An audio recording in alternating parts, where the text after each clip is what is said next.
सहनाववतु सहनौ भुनक्तु सह वीर्यं करवावहै तेजस्विनावधीतमस्तु मा विद्विषावहै।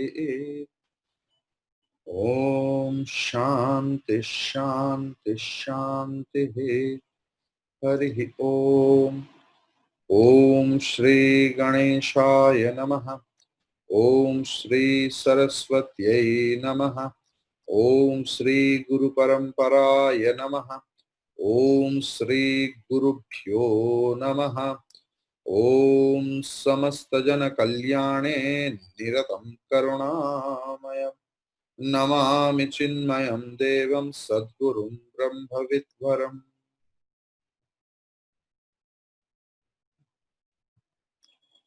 Today we will discuss about the concept of God according to Advaita philosophy. So, for last class, there was a basic question that if Jiva is Karana Sharira and liberation means Ajnanam or ignorance, free from ignorance, so knowledge will go to Karana Sharira or not. So the thing is, yes and no both. Yes and no both. Why? Because if we see the concept of Karana Sharira, then we will find Sharira Dvayasya Karana Matram Karana Sharira. So Karana, causal body, is the cause or base of two other bodies like subtle body and gross body. Knowledge will take place when your mind, intellect, everything is active.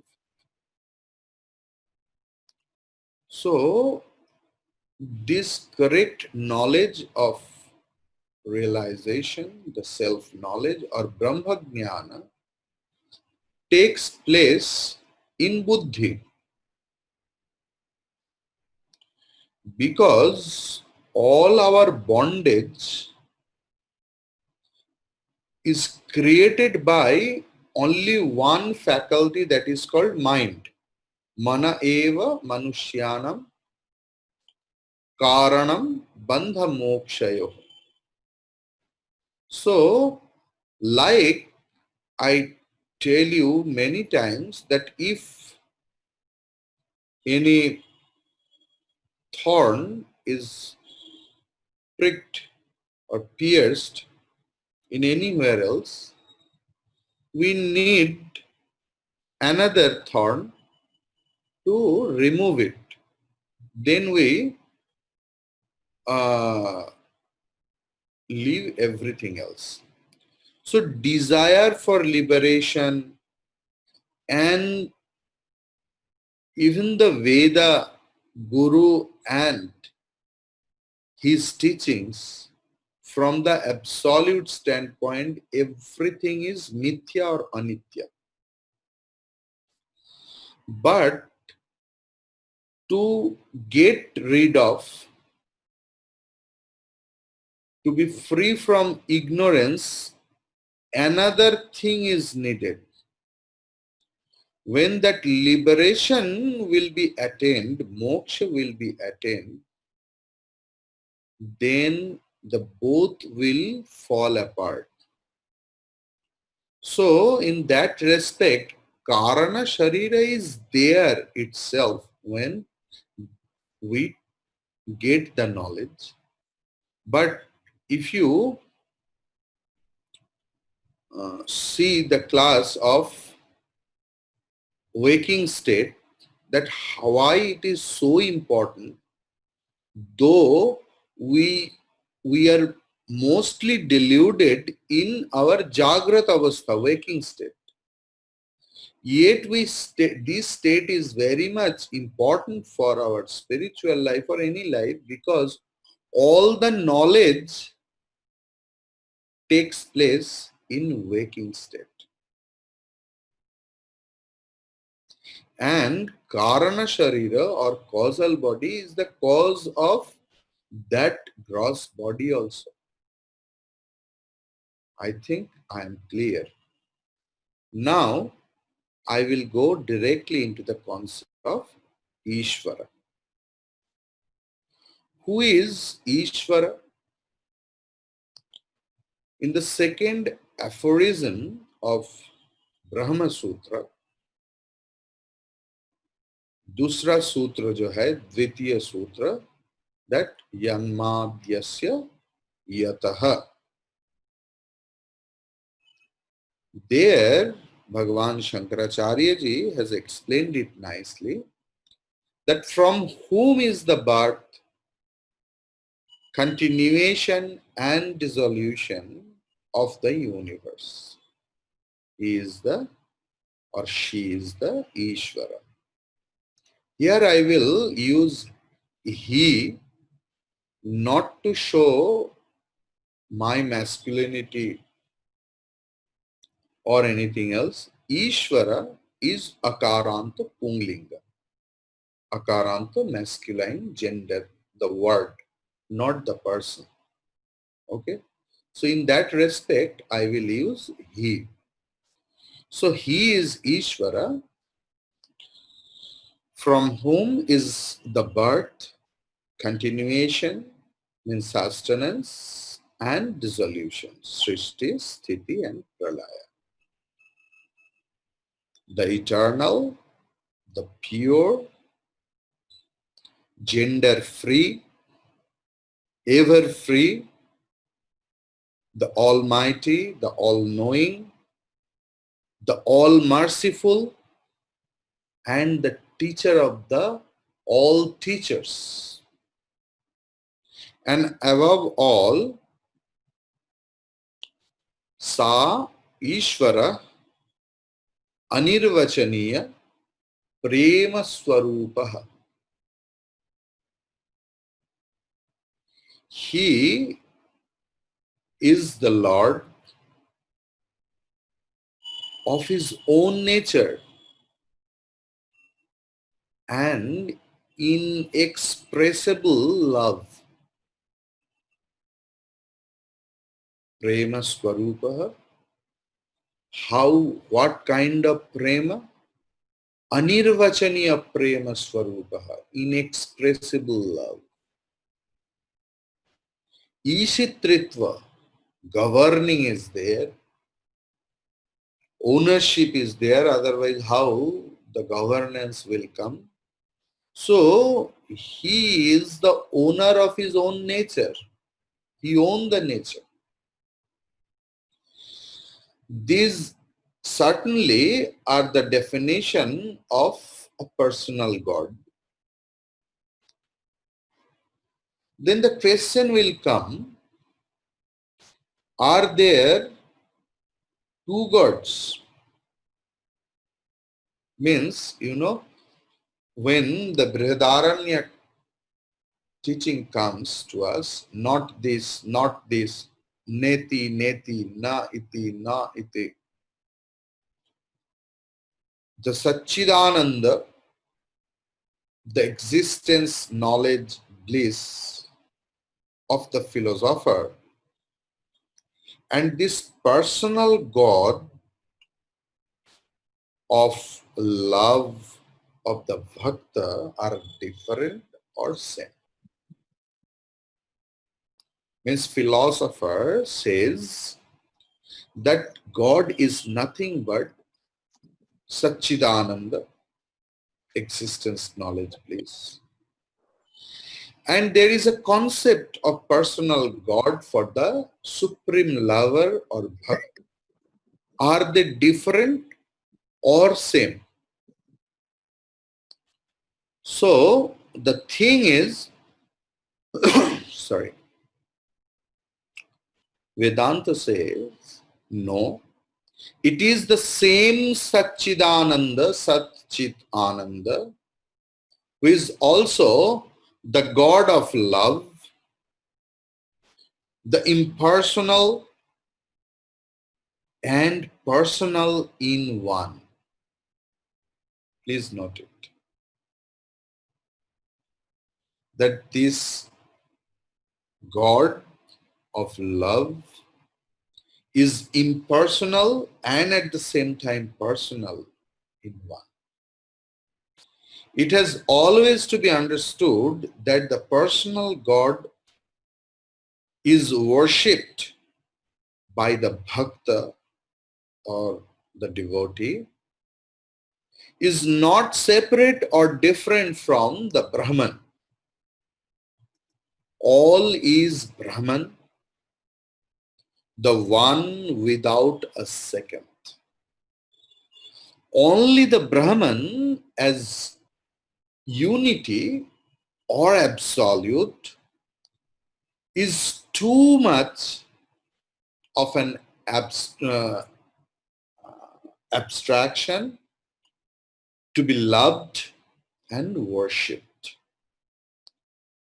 So the bhakta chooses the relative aspect of Brahman, that is Ishvara, the supreme ruler.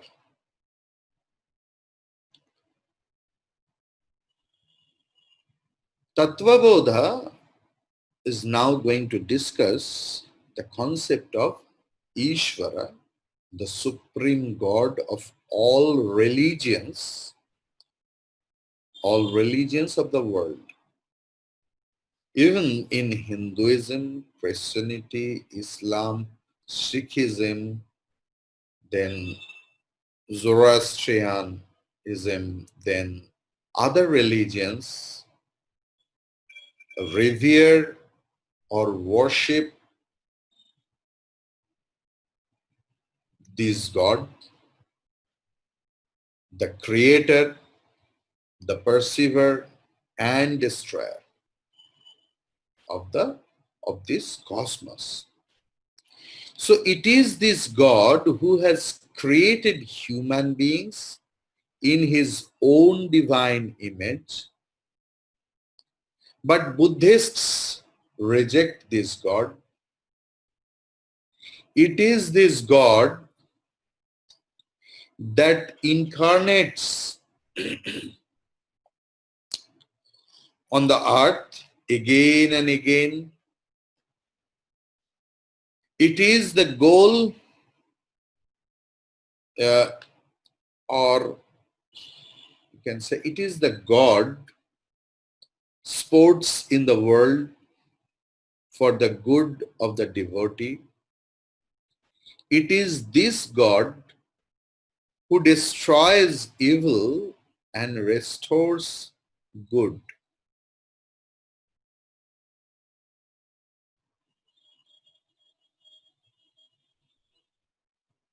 If we discuss about the Sri Ramakrishna's concept of God,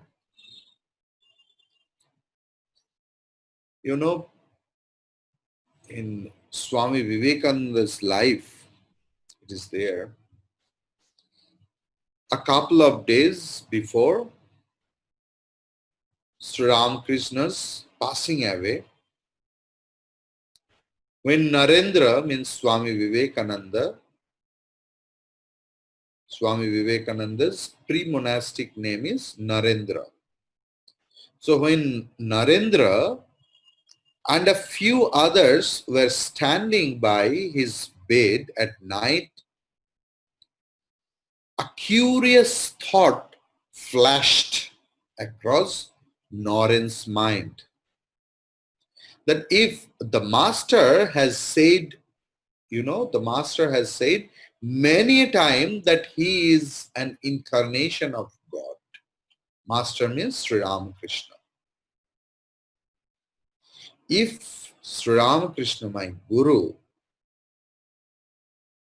now says, in the midst of the throes of death, means in the deathbed, in the last breath, because in this terrible moment of human anguish and physical pain, death agony is the highest agony. मृत्यु यंत्रणा सबसे बड़ा यंत्रणा है. इस समय आदमी सब कुछ भूल जाते हैं और यंत्रणा के ऊपर कॉन्सेंट्रेट करते हैं. So, and we forget everything else on that time. So Narendran's mind, that thought came that even in this terrible moment of human anguish and physical pain, if my master, my guru, claims that I am God incarnate, then I will believe. No sooner had Naren thought this than the master or Sri Ramakrishna turned towards him and started telling in a very low voice that, oh my child, oh my Naren, are you not yet convinced? He who was Rama, he who was Krishna, he himself is now Ramakrishna in this very body, but not in your Vedantic sense. Means, according to Vedanta, each soul is potentially divine, but actually so. The universality of Sri Ramakrishna is evident in his concept of God. He never limited God, saying this much alone. There is an interesting conversation in the Gospel between Sri Ramakrishna and Kedar. Kedar is telling that it is said in the Bhagavata that Vyasaji, Vadarayana Vyasaji, who was the author of Bhagavatam, asked God's forgiveness for his three transgressions. He said, O Lord, you are formless, but I have thought of there in my meditation as endowed with form. First one. Second one, you are beyond speech, but I have sung your hymns. Now the third one, you are the all-pervading spirit, but I have made pilgrimages to sacred places. O Lord, be gracious and forgive these three transgressions of mine. So Ramakrishna told, yes, God has form and he is formless too. He is beyond both form and formless. Note that part. He is beyond both form and formless. No one can limit him. Like all other religion than Hinduism, criticize Hinduism that we have many gods, or they criticize our concept of incarnation, that how the all-pervading supreme power holder God incarnates as a human being or incarnates as a boar or fish or like that, because they are limited in their thinking. First thing, they are very proud that our God is formless. but their God judges, punishes, loves, rewards. What is this? Vedantic concept says that God is beyond everything else. No one can limit him. To some devotee who was conversing with Sri Ramakrishna, he gave the ideal in this manner. So he told, well, what suits your taste, God with form or the formless reality? But to tell you the truth, he who is formless is also endowed with form. To his bhaktas, he reveals himself as having a form. It is like a great ocean, an infinite expansion of water without any trace of shore. Here and there, some of the water has been frozen. Intense cold has turned it into ice. Just so, under the cooling influence, so to speak, of the bhakta's love, the infinite appears to take a form again. The ice melts when the sun rises. It becomes water as before. Likewise, one who follows the path of knowledge, the path of discrimination, does not see the form of God anymore. To him, everything is formless. The ice melts into formless water with the rise of the sun of knowledge. So, but mark this, form and formlessness belong to one and the same reality. Such is the grand conception of God. If a person worships stones and images, that is good. If someone worships the formless, that too is good.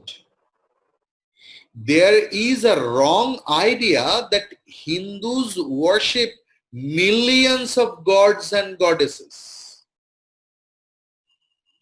Actually, Hindus worship one God in millions of forms and names.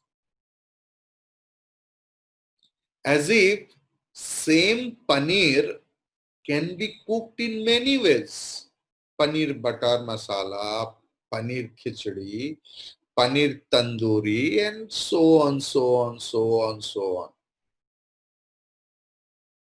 So the Hindus worship one God in millions of forms and names. God can have countless names and forms. Now the question may come, why do Hindus worship the image?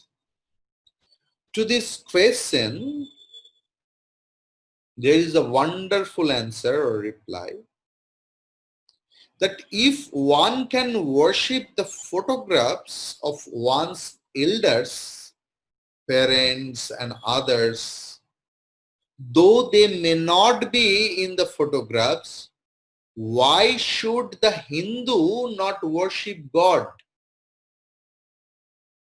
The principle is the same. Further, Hinduism is perhaps the only religion which says that even the Vedas are lower so far as the illumined soul is concerned. The Hindu scriptures repeatedly assert that the worship of God in the image is the lowest form of worship, and to see him in all beings is the highest. Now we will directly come into the verse word